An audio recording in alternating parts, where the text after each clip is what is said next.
Recently, a feud between Alabama Barker and Danielle Bergoli, also known as Bhad Bhabie, has gained a lot of attention online. It's alleged that Alabama slept with Danielle's boyfriend while Danielle was battling cancer. Well, you're probably thinking, who are these people and who cares? Today, I am going to discuss what no one else seems to want to talk about, and that's the cultural appropriation of it all. And which one is worse when it comes to that? If you're new here, welcome. I'm Noella.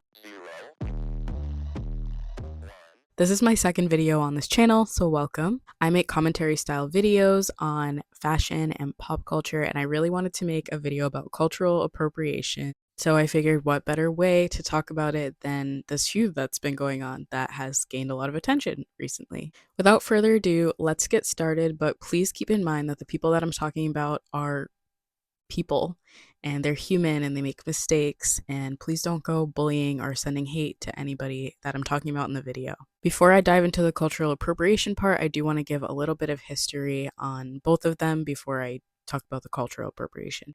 So Danielle Bergoli is also known as Bhad Bhabie. She's 21 years old and she was born in Boynton Beach, Florida in 2006.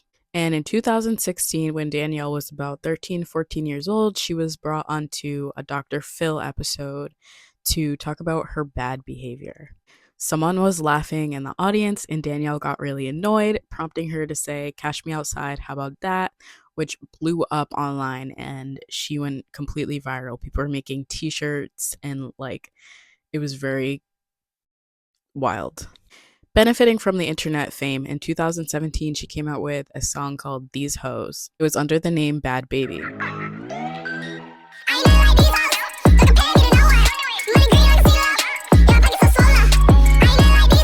In 2018, she came out with Gucci flip-flops, which was another viral sensation online.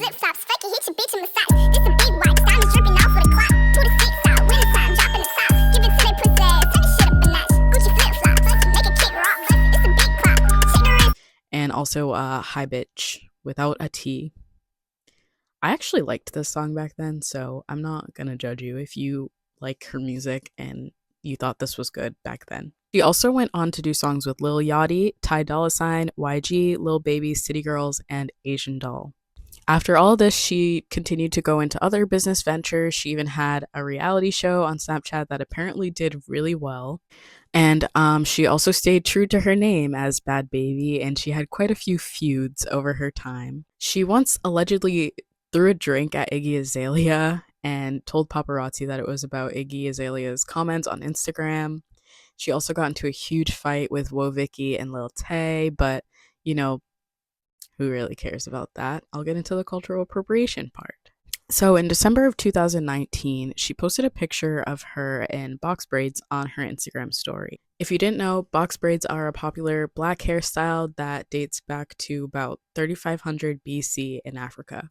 Now, is Danielle the first white girl to wear box braids? Absolutely not. But when people said something about it being cultural appropriation, her response is what most people took issue with. She said, and I'm just going to read it, "To all the black females that are saying my hair and it meant for box braids, guess what the F y'all hair and it meant to be straight, but y'all glue whole wigs onto your hairs and sew Brazilian, Indian, Peruvian hair, which is anything like your natural hair texture at all. And I don't say a goddamn thing, neither do the cultures you get hair from." Well, I think you get the picture there. Cultural appropriation is different from assimilating into a culture, and I think that if you're watching this, you probably know. So anyway, there's more. So she posted another story that said, "I love the way I look, plus your man agrees, and we all know I look fine as F with any hairstyle I do from any culture because I'm just that B word. I hope y'all bald-headed hoes stay up all night thinking about this. Me and my braids are gonna sleep real good. Good night."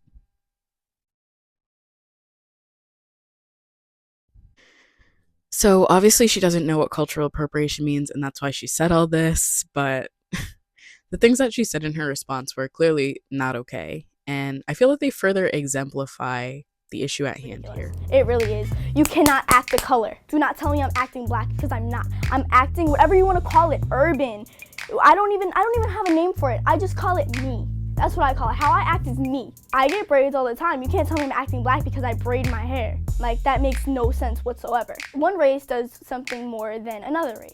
Honestly, Asians started tattoos. Every single race has tattoos. How come they don't tell me I'm culturally appropriating, however you want to say it, because I have a tattoo? If someone wants to. So the clip that I just showed is from Fader. It is from 7 years ago. I think most of our society has evolved to know what acting black means, so let's not act purposely dense. I'm not certain that tattooing came from Asia, so I thought that sentiment was really interesting considering that cultures around the world place significance on tattoos and their meaning. But I also think this is a great example of cultural appropriation, and I'm going to tell you how. Getting a tattoo of any random thing is obviously not cultural appropriation. We all know that. But for example, I am Cape Verdean. So let's say, for example, I go and get a Cape Verdean flag tattoo on my arm, and that's one thing, right? So let's say that someone saw my Cape Verdean flag tattoo and they were like, that's cute, and put it on their body. I'm not saying that they should get arrested or something for getting a Cape Verdean flag tattoo when they're not Cape Verdean. I'm just saying that it's not cool. It has meaning to me, and you just thought it was cute, and it means nothing to you. And that's kind of how I feel about appropriating black hairstyles. You're right, it's just hair to you, but it means something to me and my culture. I definitely went off on a tangent, so anyway. And the Instagram stories in the clip I just showed with Danielle, she was a child, and I understand that. But to this day, she's 21 and she has never said that she regrets anything that she said. Actually, she's gone on to appropriate more hairstyles, and I can recall a couple years ago, I think it was after she came back from rehab, she posted some pictures and her skin looked like the same color as mine. And obviously, that is not right. Well, it's definitely strange behavior, but most of us have just given up on like telling her about the cultural appropriation thing because clearly she doesn't care. So, why bother? Now it's time to talk about Alabama Luella Barker. So, Alabama Barker is the daughter of Travis Barker and Shanna Mokler. I hope I'm saying her last name right. Travis Barker was the drummer for pop punk band Blink 182, and Shanna Mokler was an actress, model, and beauty pageant title holder. In 1995, she won Miss New York USA, and she also got first runner up for Miss USA.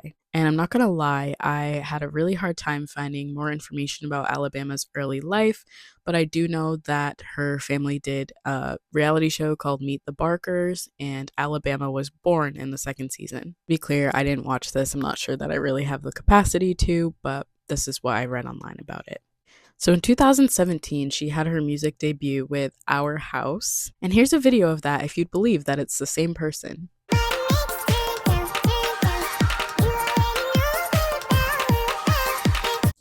But now let's get into Alabama's cultural appropriation. She's a rapper.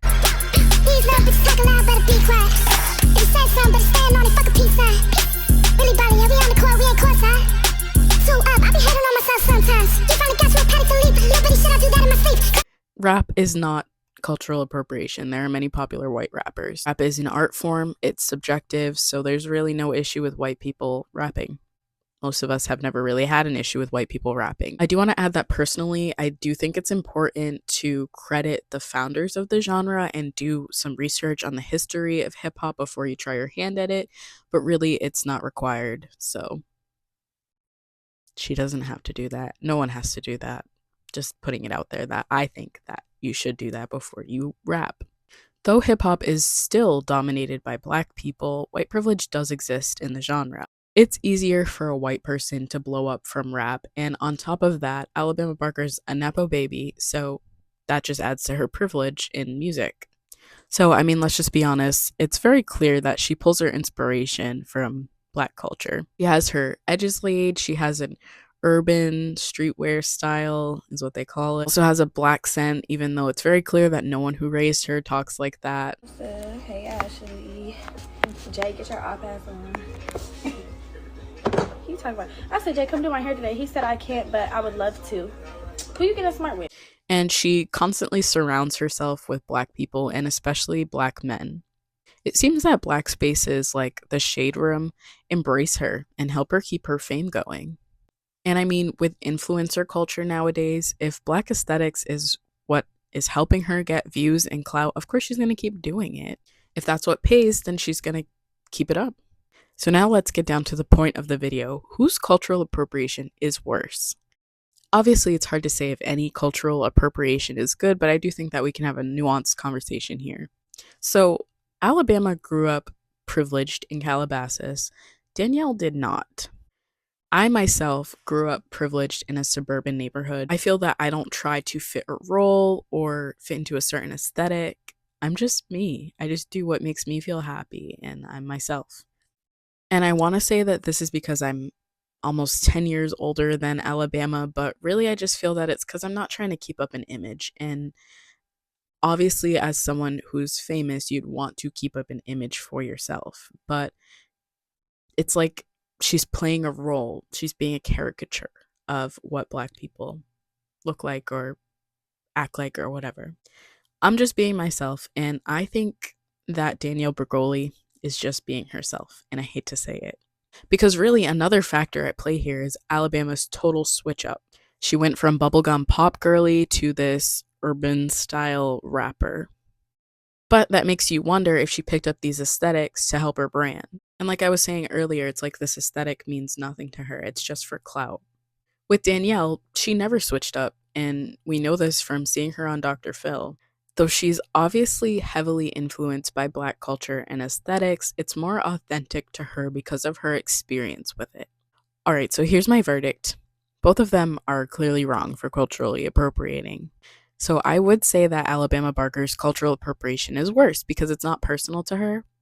But I also would say that Bhad Baby's reaction to Black people calling her out for cultural appropriation was way worse. So maybe they are even in that way. So, in conclusion, I'm well aware that this video is not going to stop anyone from cultural appropriating. I actually don't think that anything can stop people from cultural appropriating. I'm just sharing my analysis of the situation. Living in America, many of us have white supremacy ingrained in us. It's easy for people to see Black aesthetics and Black culture and think that it immediately looks better because it's a white person wearing it or doing it. Without giving you a whole lecture about the negative effects of cultural appropriation, it is really important to remember that Black people are still discriminated against for their culture, hairstyles, aesthetics, all of it. If you take anything away from this video, please let it be that Black people deserve to practice their cultures and traditions in peace. And if you are someone who isn't Black and you're stealing pieces of Black culture because you want to be what you believe is like a caricature of what Black people look like and act like, then you need to stop. Please. You are giving all of us secondhand embarrassment. Anyway, thank you for watching. Let me know in the comments below what you think about this whole situation. You can even weigh in on who you think was right in the feud, even though I didn't really talk about that in this video. Do you agree with me? Was there anything that I said that changed your take on the situation? Please let me know. Please remember to help me out and leave a like in the comment if you enjoyed the video. If you like videos like this, I am planning to post them at least bi-weekly. I'd love to do weekly, but not sure that it's in the cards with me because I'm in school. If you'd like to financially support my channel, please check out my crochet business. I am wearing this shrug today. This is my brown ombre shrug. I just dropped it in my spring drop. I also dropped purses, lip balm holders, the whole shebang. So I will put the link in the description box below, and I'll also put a coupon code for free shipping if you'd like to check it out. Thank you so much for watching. Have a great day or night, and stay true to yourself. Bye.